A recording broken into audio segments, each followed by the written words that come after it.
Hello, welcome to Bible class. I'm glad you've chosen to join us.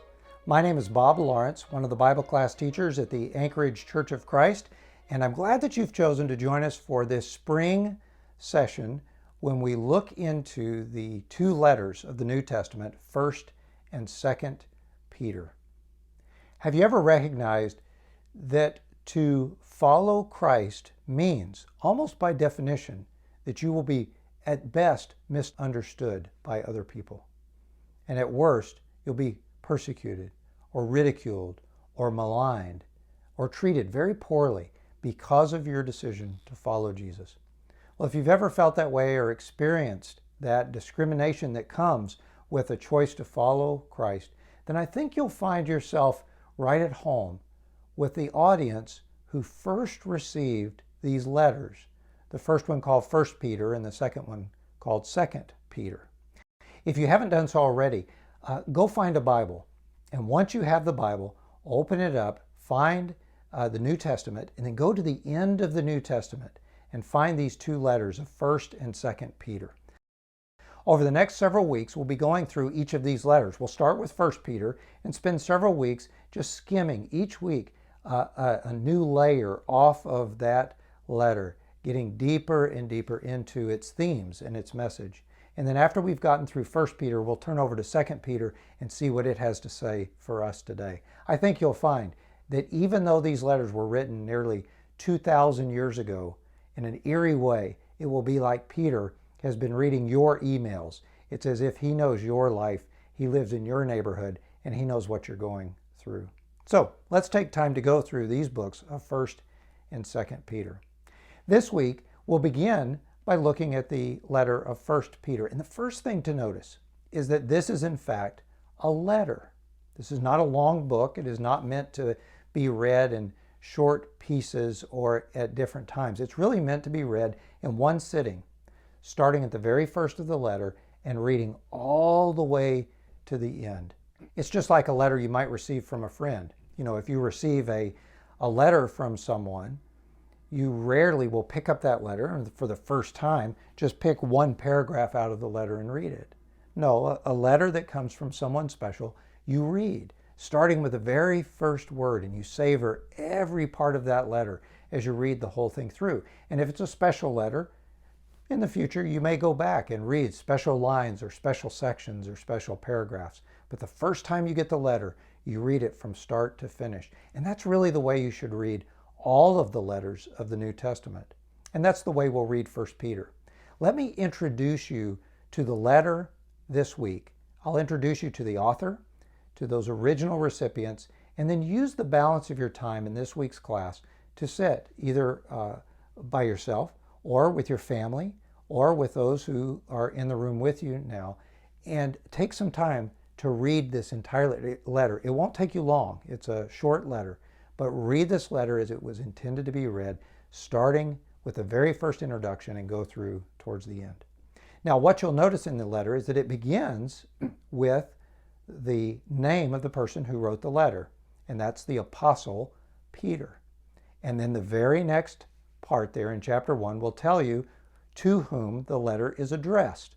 And you'll notice there that it's addressed to several different places.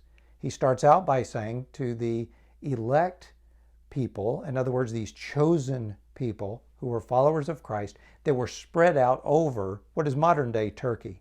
He mentions several different areas, first Pontus, and then Galatia, and then Cappadocia. And then he circles around to Asia, what we would today call Asia Minor, and then he comes up to Bithynia. And if you were to look at these areas on a map, you would see that it's basically a big circle around modern day Turkey. So this letter was written by Peter to these people who lived in what is now modern day Turkey. And these were Christians that were spread out over that part of the world, which was at that time controlled by the Roman Empire. Now, the person who carried this letter, you'll see, is named at the end of the letter. So if you turn over to chapter 5, you'll find the name Silvanus is right there in the very closing verses of the book. He also mentions Mark, who you run into in other parts of your Bible. In fact, one of the Gospels is written by Mark, and some people say that Peter and Mark had such a close relationship that really the Gospel of Mark is Peter's account of what it was like to follow Jesus. And you see Mark's name mentioned there at the end of the letter of 1 Peter. The other thing you notice is that Peter says, all of those who are in Babylon greet you. And that gives you a hint.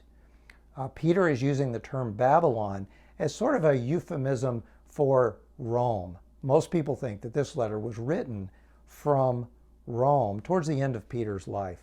And so we have a letter that was written by Peter to these people who lived over this large amount of land called Asia Minor, or modern-day Turkey, and to the churches that were in each of these areas.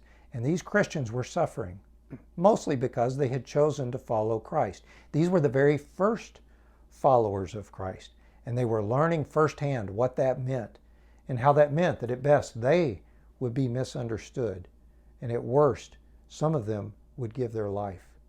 At the very least, they would be mistreated and maligned and reviled and sometimes hated, not only by people on the outside or in their community, but even by people in their own families. They knew what that felt like. And so this is a letter in which the Apostle Peter is writing to these very first Christians, and he has an important message for them. And I want you to hear the message that he gave to them, but I want you to hear it from his pen and not just from my teaching. Well, let me this week, before you read the book, at least introduce you to the author and a little bit about those early recipients. The very opening line of 1 Peter tells you that this book was written by the Apostle Peter. Now, Peter was one of the most well-known of the apostles. You read about him all throughout the Gospels and through Acts, and he's even mentioned in some of the letters that Paul writes. Peter is that apostle who started his life out as a fisherman. He had a brother named Andrew, and he and Andrew were from Bethsaida. It was a fishing village there on the northern side of the Sea of Galilee. Peter had married a woman apparently from Capernaum. At least that's where Peter's mother-in-law lived, and he spent quite a bit of time there. We read in the early part of John that there was a time when John the Baptist was introducing people to Jesus, and John was talking to Andrew. This was Peter's brother. And John says to Andrew, "Look," and he points at Jesus and says, "Look, the Lamb of God who takes the sin away from the world." And so Andrew met Jesus. And Andrew goes home and he tells his brother, actually his brother's name was Simon Peter, you might have heard. And so he goes to Simon and he says, "We found the Messiah." And that's when Simon comes and he meets Jesus. And Jesus gives him his name. And he says, they call you Simon, but I'm going to call you Cephas, which is Aramaic for rock. And when translated into Greek, it's the word Petros, or where we get the term Peter. And so that's why we call this book the letter that is from the Apostle Peter. So Jesus gives him his name, "You are the rock." And what we find out is that Peter gets to see amazing things when he follows Jesus. Remember that Peter was there when Jesus fed all those thousands of people. And Peter was there watching as Jesus raised the girl from the dead. And Peter was there when Jesus would heal the blind man's eyes. He saw Jesus do these amazing things. And Peter is the one who develops this impulsive type of faith. Remember, it's Peter who, on the mountain of transfiguration, when Jesus shows up there and there's Moses and there's Elijah, and Peter sees all this and says, "Oh, it is great that we are all here. Let's build a tabernacle for you, Jesus, and let's build a tabernacle for Moses, and let's build a tabernacle for Elijah." And of course, the voice is heard from heaven saying, "This is my son, listen to him." And that's not the last time that Peter had to be corrected. Peter's the one who stepped out onto the water when Jesus was walking on water. And Peter says, "If it's really you, Lord, let me come out to you." And Jesus calls him out, and Peter walks on the water just a few steps before he sinks down. It's Peter who, at the Last Supper, when Jesus is washing the disciples' feet, Jesus comes to Peter, and Peter says, "You're not going to wash my feet." And Jesus says, "If I don't do this, you have no part with me." And Peter says, "Well, if that's the case, you wash my hands and my head as well." It's Peter who, that same night in the garden when Jesus comes when Judas comes with the crowd of people to arrest Jesus, it's Peter who pulls out the sword and he cuts off the ear of the servant of the high priest named Malchus. Jesus has to heal the man's ear, and he tells Peter, put your sword away. And it's right after that, even though Peter has said, I will never, even if everybody else leaves, I will never deny you. And that night, Peter denies Jesus 3 different times. So Peter has this impulsive type of faith. It's a real faith, but he seems, every time it is tested, to fail. And Jesus has to say on many occasions, he says, oh, you of little faith. But Jesus wasn't done with Peter, and he never gave up on him, and he developed in Peter this strong faith. And then it's after Jesus died for the sins of the whole world, and then he was raised from the dead. It was after that Jesus calls Peter aside. And we don't know if they were walking beside each other, or if they were sitting together, but they were alone for a moment when Jesus restores Peter. And he says to Peter, 3 times he asks him, he says, Peter, do you love me? And 3 times Peter says back, yes, Lord, you know that I love you. Now, each time Jesus was asking him, do you really love me? He used the term agape, and Peter answers him with a different word for love that probably means more, yes, you are my dear friend. But regardless, each time Jesus says to him, I want you to take care of my sheep. The first time Jesus says, feed my lambs. The second time he says, tend to the sheep. And then the third time he says, feed my sheep. And you hear what Jesus is saying to Peter. I want you to be a shepherd for these people who will follow me. Jesus, the good shepherd, hands that baton to Peter and says, I want you now to be a shepherd as well. And that's exactly what he became. This is the point where Peter's faith suddenly goes from that impulsive faith to one that is solid and tested. And he becomes the shepherd for those very first Christians who choose to follow Jesus. Remember, it's Peter that stood up on the day of Pentecost, and he gives this amazing sermon, and 3,000 people become Christians that day. Peter's the one who ends up shepherding that early church through those early confrontations with the religious leadership. He leads the church through disagreements that they had with each other. He's the one who in that early part of Acts is helping to form and helping to organize the early church. He became the shepherd of those early Christians, those people who chose to follow Jesus. And that includes one of the greatest missionaries ever, this man named Saul, who fought against Christians, who was killing Christians, and on the road to Damascus was converted by Jesus himself. And it was Saul, whose name was changed to Paul, who 3 years after becoming a Christian, we're told, comes back to Jerusalem, and he spent about 2 weeks with Peter in Jerusalem. And it's there, we imagine, we're not told what they talk about, but we can imagine that Peter is becoming the shepherd for Paul. And what a beautiful scene where Peter, this fisherman from the northern part of Israel, this backcountry follower of Christ, becomes the shepherd for this Pharisee who studied under the feet of the greatest teachers in Judaism. And Peter becomes the shepherd for Paul. And that starts a relationship between Peter and Paul that will go for the rest of their lives. In fact, Paul later will talk about Peter. Their lives will come together at various points over the next several years.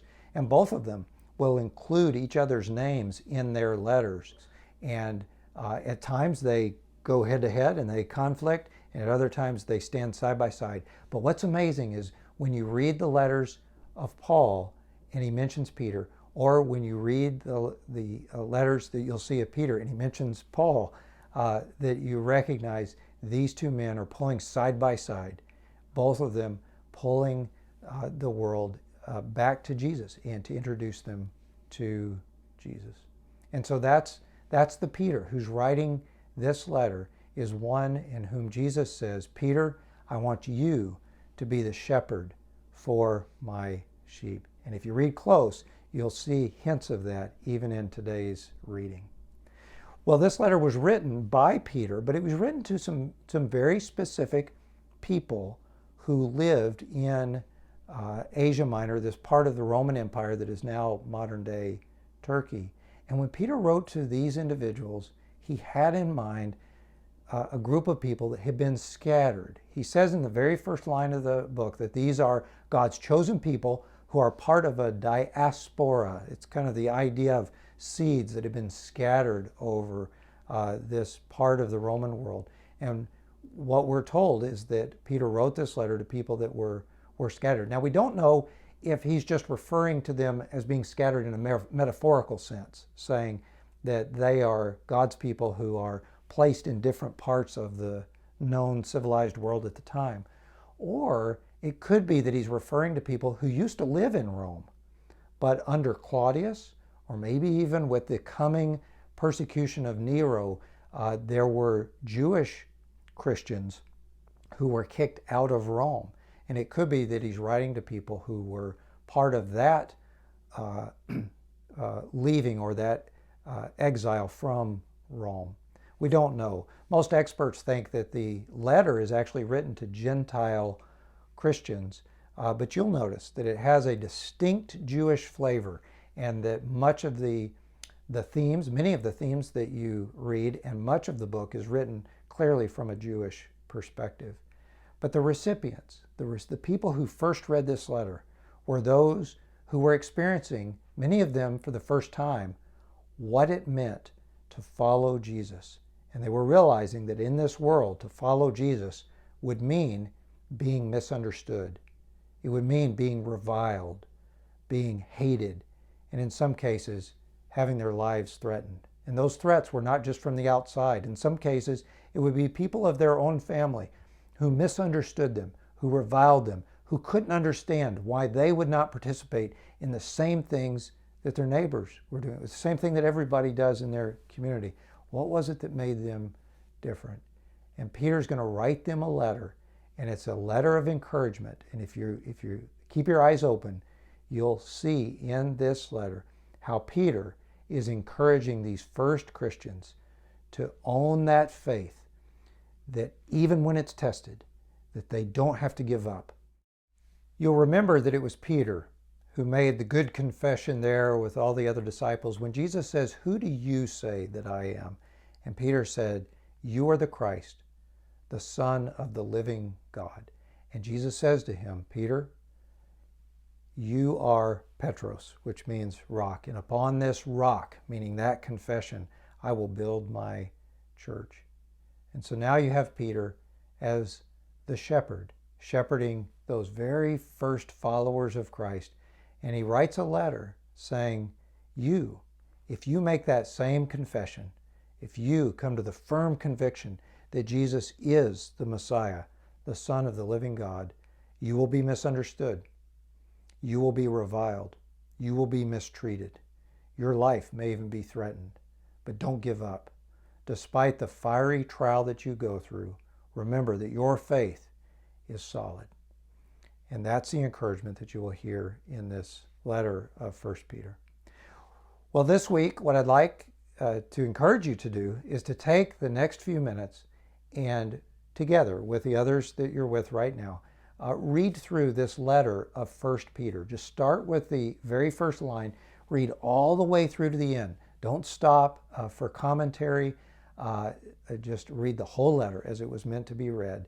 And then at the end of the letter, hit play again, and I'll have a few discussion questions just up on the screen to kind of get the conversation going, and take a few minutes to discuss what it is that you've read in 1 Peter. And next week, we'll start picking up the themes that we find here in this letter. Again, thank you for joining us. I look forward to going through these letters with you over the next few weeks. God bless you, and God bless the reading of His Word.